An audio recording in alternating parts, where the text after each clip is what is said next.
Après le nucléaire et l'éolien, intéressons-nous aujourd'hui à une autre énergie renouvelable, l'énergie solaire. Si la source, le soleil, paraît illimitée, petit problème, le soleil ne brille pas toujours au moment où on a le plus besoin d'électricité. Philippe Chadéron. Alors en fait déjà, ce qu'il faut dire c'est qu'il y a deux technologies de solaire. Il y a la technologie thermique qui permet de faire de l'eau chaude et il y a les technologies du photovoltaïque qui permet de faire de l'électricité. On va parler de l'électricité aujourd'hui, donc du photovoltaïque.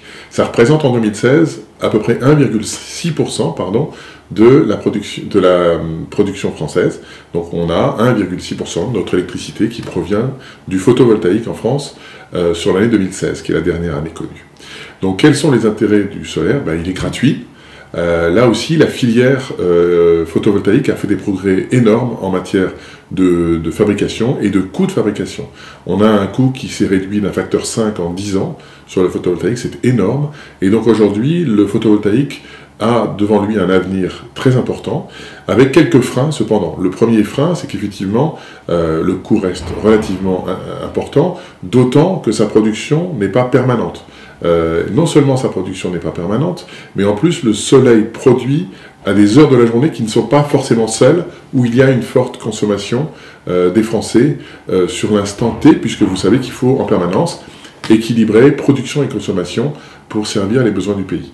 Donc le principal frein, c'est la disponibilité de la ressource au moment où on en a besoin, et l'autre frein, c'est qu'il va falloir des surfaces de plus en plus grandes pour mettre des champs photovoltaïques un peu partout.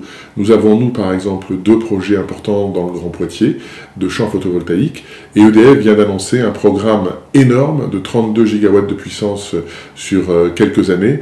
Ça représente des milliers et des milliers et des milliers de terrains de football remplis de champs photovoltaïques, ce qui ne sera pas sans poser de problèmes d'acceptation de la part des milieux agricoles, notamment, qui voient d'un mauvais œil l'espace agraire diminuer année après année.